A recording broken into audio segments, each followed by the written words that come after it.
So I'm really pleased to be joined today by Neil Carberry, who is the CEO of the Recruitment and Employment Confederation for the UK. Thanks for joining us, Neil. Hi, Leo. Good to see you. See you too.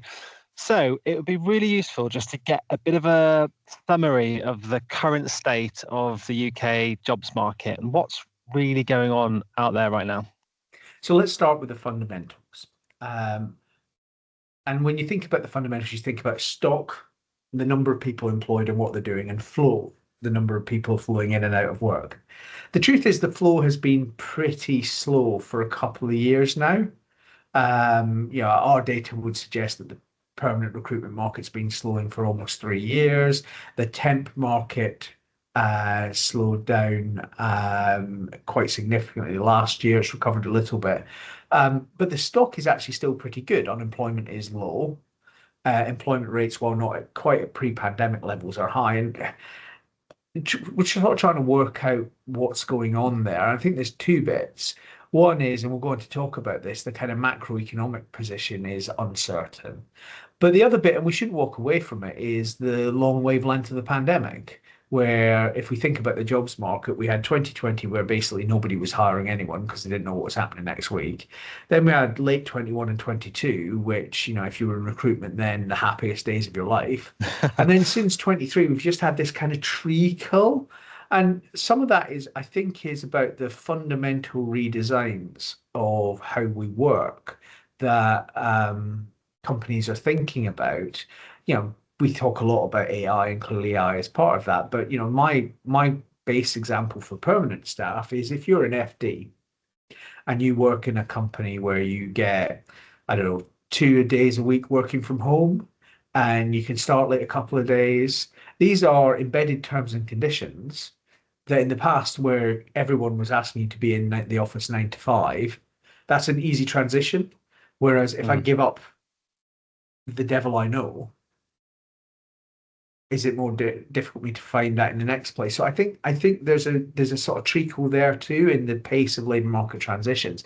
That's just meant that the market has recovered more slowly than we might expect from the pandemic, and then you put all the macroeconomic headwinds in the way.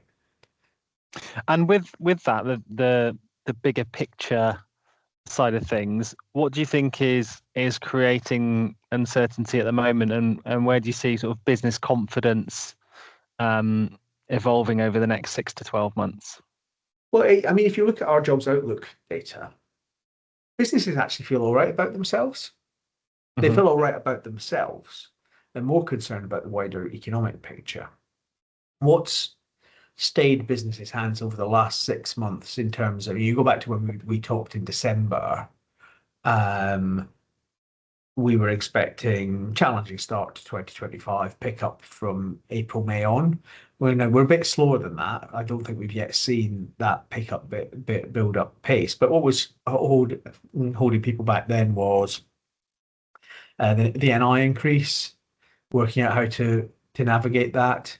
I think now you've got the impact of that NI increase, but you've also got concern in a lot of sectors about what Trump tariffs and trade wars mean. You've got some uncertainty about the future path of interest rates.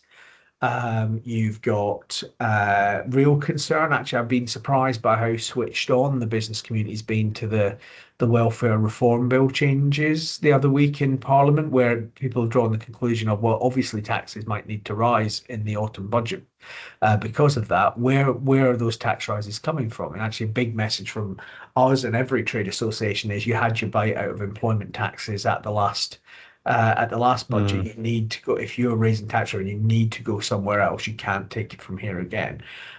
So there's a little bit of caution around that.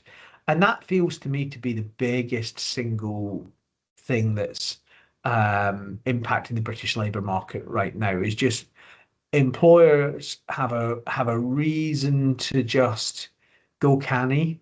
They're thinking about how AI reshapes their workforce. They're worried about future cost increases. They kind of believe in their own business, but their risk appetite is perhaps not as high as it would have been in previous cycles at this point. And I think that there's actually a structural reason for that. It's not just that there is a lot of noise out there. I do think that business leaders got used to a period where risk was not as great in their decision making. So you go from 2007 to 2022, essentially money was free.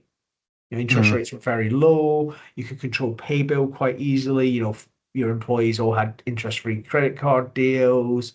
Um, pay was pretty benign. Now, inflation on input prices, inflation on pay is much higher, and companies are looking at a more riskful profile. Now, I would say, as a kind of long in the tooth, old-fashioned labor market economist, I would say actually this is just back to the world before the 2008 financial crash in terms of money costs money, and you have to balance out risk and reward. I think it's taking a while to build up some confidence behind that, and some of our business leaders maybe a bit stuck in a pre-2022, even dare I say a pre-2016 view of the labour market. Mm. Yeah. Do you feel like with a little bit more certainty, once we're through the other side of this tariff limbo that we're in, and the aftermath of NI has been figured out, that's when a bit more confidence and certainty will return? Well, let me give you the optimistic outlook for the British economy, right? So if I were to park the little devil on my shoulder that tells me all the bad news, what's the little angel telling me? The UK is remarkably well positioned. Firstly, it looks cheap. Now that's not something to celebrate. We've had a pretty dodgy 10 to 15 years in the international markets, but UK equity prices look cheap. UK households are sitting on cash. They have money that is ready to spend when they feel confident to spend it. And the UK is a consumer economy. So you've got two things there where it's quite attractive to invest in the UK and UK households have money. The critical thing becomes how do you unlock that? Now, if you're international investors, the UK looks more stable than, for instance, the United States, to a certain extent, Germany, certainly France right now. It also looks good value.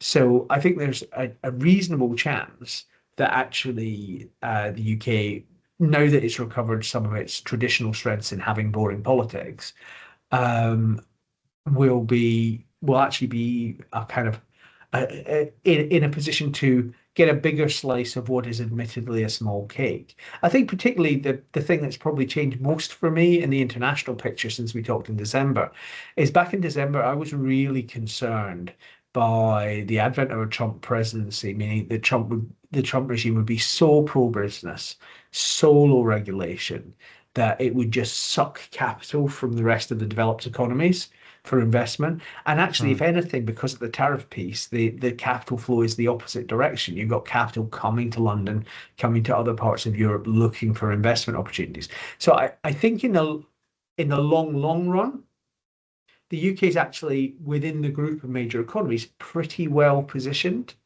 The big challenge is the kind of short run political picture, and particularly the tax and fiscal picture where markets um, are pretty permissive of governments that have to make short run fiscal commitments, but they are very judgmental of governments that don't take into account the long term fiscal position.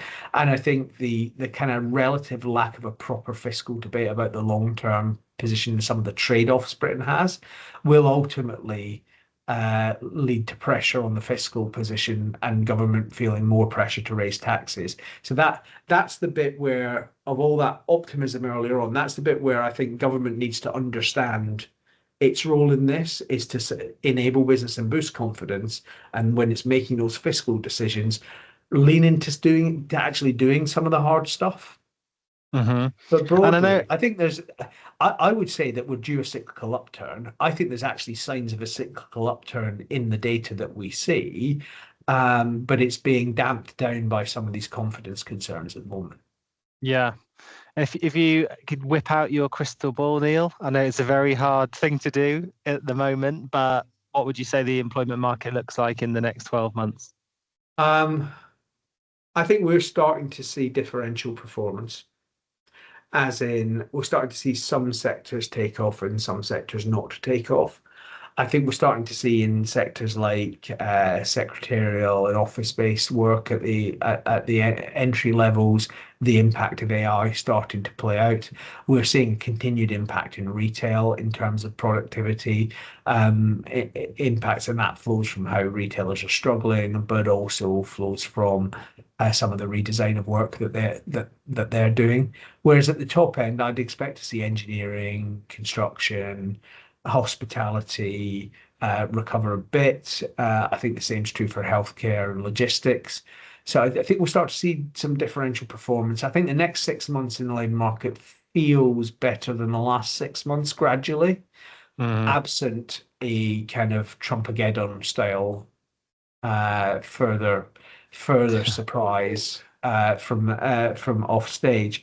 But realistically, I think you're looking at 1% growth in the UK economy in 2025, which doesn't feel great.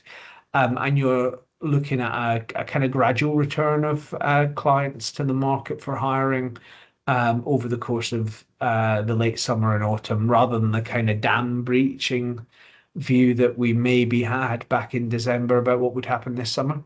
Yeah, okay, that's sensible. And what impact do you think the recent government spending review will have on employment and hiring in the UK? I think in the private sector, next to zero, frankly. Okay. I think it's very focused on kind of public sector commitments. I think it might reshape the pattern of how you bring people on a little bit. It's very noticeable that there wasn't a lot of money for skills and education. So there's something in there about kind of how we fund skills and how we fund career pathways. And I think that's a really important thing for clients, customers, and employers to be thinking about in how they plan for people's entry to the labour market. I mean, we all know that looking for a job as a 20, 21-year-old now is really, really difficult. And the skills pathways that in the past maybe we've relied on won't necessarily be as available to people, which brings you back to, if you're eliminating all your entry level roles with AI, how are you generating your next generation of leaders? Because they have to follow a path through somewhere. So there's a lot of really big thinking to do there. Beyond that, I think broadly the spending review was an orientation of the economy that you can read very clearly from the industrial strategy. So if you look at those 8 key industrial strategy sectors, of which professional and business services is one, which would include all of your accountancy firms, it would include all of your consultancy firms, it would include recruiters like you and I. These are the sectors that public policy will lean towards. So those are areas where spending might be a bit better. There might be more government support, along with whatever comes out of the planning bill for construction as well. So those are the ones I've been watching as maybe having a little bit more wind at their back post SR. But for me, the impact of the SR is primarily a public sector input, where the spending settlements away from the NHS still feel really, really tight, and therefore good workforce planning by public sector clients is going to be essential. And what advice would you give to employers right now who are maybe unsure whether now is the right time to hire, and what advice would you give job seekers who are feeling a little bit stuck at the moment? So on employers, I think the first thing is, you should always be hiring in the market before you feel that you need to, because that's when you get the best quality of candidates. I remember back in September 2020 running our first online conference, and James Reed saying that to a group of recruiters, if you're going to go out and get new consultants for the upswing, go and get them now, because this is when you'll get the best quality of people. And obviously you have to trade off against sustainability and all of that, but that sense of investing for the upturn feels really important for employers. alongside what I said a couple of seconds ago, which is planning across more than just the short term. We know the big challenge in the UK is the economy isn't highly capitalized enough, it's not productive enough. That involves redesigning work, but so does AI. So there's an opportunity here to redesign the structure of your organization, your productive model, call on different skills from people coming from different backgrounds, where I think really good advice from your recruitment professionals will help shape that. And then on the candidate side, I think it's really important to say, yeah, that AI has made looking for a job in some ways easier. You can tailor your applications, you can do a lot of applications. But the point of an application is to get in front of a human being, and therefore making sure that you can back up what you're saying when you get in front of a human being, and that you're focusing things effectively is really important. I think the best bit of advice that I could give anyone right now is look for ways to get in the windows, not just through the doors. So things like temporary work, things like statement of work consulting, but also areas like kind of attending kind of thought leadership events in your field, building the network that way. One of the things that came out really clearly from our RIC Live conference about a month ago was the difference between intelligence and information. And it's very easy to have a lot of information when looking for a job in this space. And actually,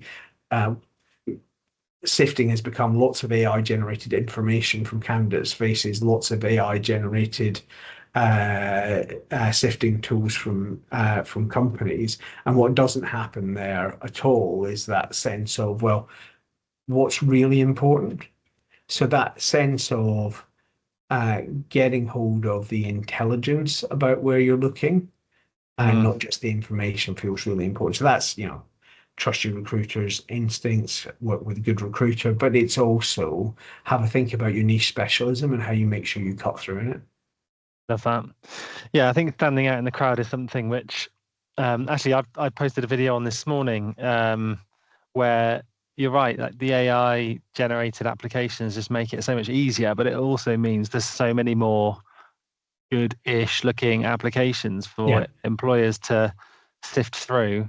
And how do you stand out? And that idea of waving through the windows could even come before an interim opportunity. It could be just give the line manager a connection request, drop them a note on LinkedIn and say, hey, I've just applied to your ad. I love the look of the opportunity. I love the look of what your organization stands for. And suddenly you're going to stand out because nobody's doing that. So it just helps. Well, we have a tendency to trust tech, and the truth is, if you're one of 1,000 going through the main path, then it's very easy to be overlooked. Yeah, absolutely. Well, that's been such a useful insight, Neil. Thank you so much for taking the time, and I'm sure our network will really, really appreciate that honest update of the market. Yeah, look, I think there's still opportunity out there. It's a huge labour market. It's a bit tough at the moment, but I think everyone should just hang in there. It's coming. It's going to come good. Love that. Thank you. Love it. Bit of positivity. Cool. Thanks, Neil. Cool. See you. Take care.